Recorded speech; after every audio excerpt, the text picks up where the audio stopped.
Olá pessoal, eu sou a Patrícia, pedagoga aqui do Projeto Amplitude. Eu trabalho aqui atendendo as crianças na parte pedagógica, mas também oriento as famílias e as escolas para que a inclusão dessas crianças seja cada vez uma coisa mais natural, mais tranquila de acontecer. Nós estamos aqui hoje dando continuidade aos nossos vídeos no nosso blog e hoje eu peço licença para vocês porque eu não vou falar de um tema mais técnico, vou falar de uma questão mais humana, que é a questão da presença das crianças, né, de inclusão nas salas regulares de ensino. Então essa é uma questão que a gente levanta essa bandeira e faz de tudo para que isso aconteça, só que infelizmente a nossa realidade é muito diferente, né? A gente tem, além da questão das escolas não estarem preparadas, estão começando agora a se mobilizar em relação a essa questão, nós temos muito preconceito em relação às famílias, que às vezes acham que ter uma criança de inclusão na classe vai prejudicar o rendimento do seu filho. Então, não é isso que nós acreditamos, nós temos aí a experiência e a vivência, né, de que com a inclusão todo mundo sai ganhando, desde que a inclusão seja bem feita, seja monitorada, e é isso que que eu quero falar um pouquinho hoje com vocês. Para exemplificar isso, eu vou usar um texto bíblico, independente de religião, é um texto bíblico que eu acho bastante oportuno para essa situação. Então conta-se, né, que tem o dono de uma terra e na época de colheita ele precisava de pessoas, né, para fazer a colheita na sua vinha. E ele saiu para buscar colaboradores para essa colheita. Então ele saiu às 7 horas da manhã, encontrou um grupo reunido, chamou esse grupo para ir trabalhar na vinha e combinou, olha, vocês vão ganhar X. Foi às 9 horas, foi às 10, toda hora que ele ia, ele chamava trabalhadores para ajudar na execução daquela tarefa, né, na colheita daquela vinha. E isso aconteceu durante todo o dia. No fim da tarde, ele encontrou mais um grupo que estava ocioso e chamou esse grupo também para trabalhar na vinha. E eles foram para lá. Todos terminaram o dia.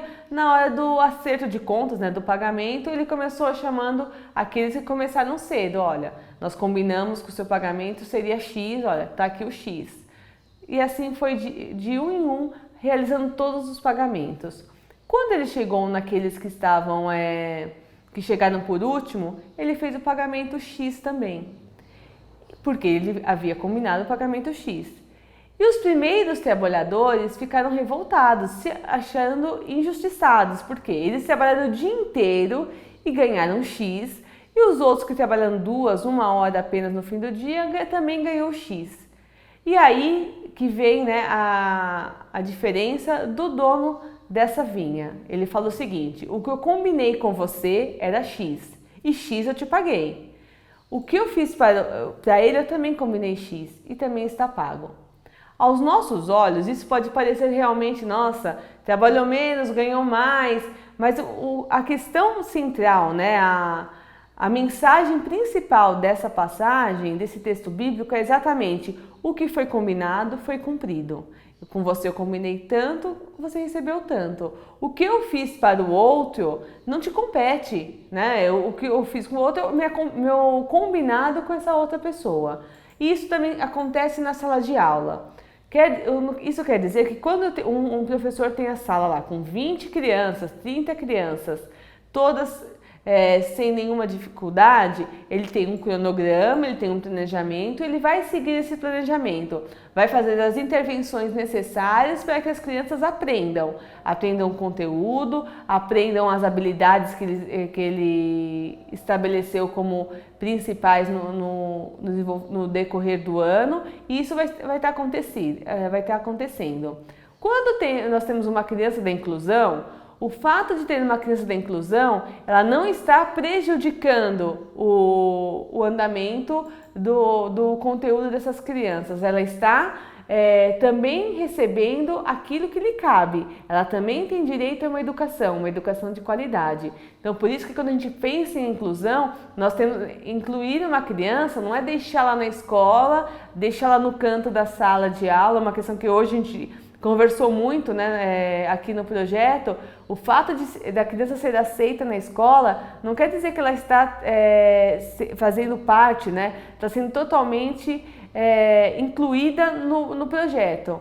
Por quê? Porque a inclusão não é só estar lá de corpo presente. A criança tem que aprender, a criança tem que se socializar, a criança tem que produzir alguma coisa. Então, o fato da criança de inclusão estar numa sala de aula não está prejudicando as outras crianças. Lógico, se a criança de inclusão estiver largada, sem um monitoramento, um acompanhamento, estiver ociosa, sem ter o que fazer, ela vai causar, como qualquer outra criança. Ela vai andar, ela vai gritar, ela vai puxar o material das outras e vai prejudicar. Mas a ideia da inclusão não é essa. A ideia é da criança estar na sala de aula, produzindo, talvez não a mesma atividade que o outro, mas aquilo que ela é capaz de produzir. E é isso que a gente espera que aconteça. Então, o fato da criança de inclusão estar na sala de aula é um fato positivo para todo mundo, para o professor, para os funcionários da escola, para as crianças. A gente percebe muito isso,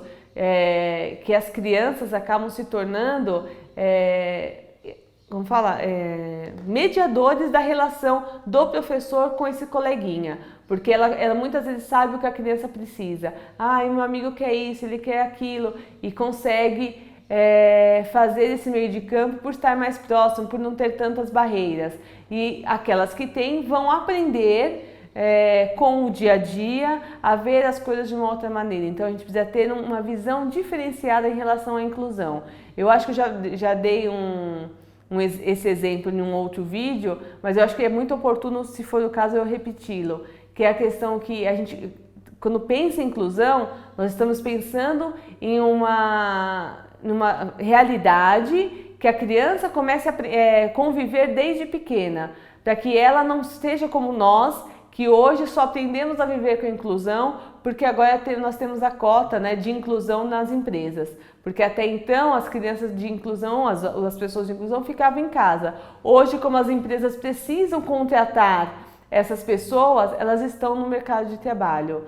Felizmente elas estão no mercado de trabalho, mas nós estamos muito despreparados para atendê-las. Então a nossa esperança é que as crianças desde o começo, e convivendo com essas crianças dia a dia na escola, quando forem adultas vão ter uma percepção e uma atitude muito melhor do que nós temos hoje com os nossos adultos.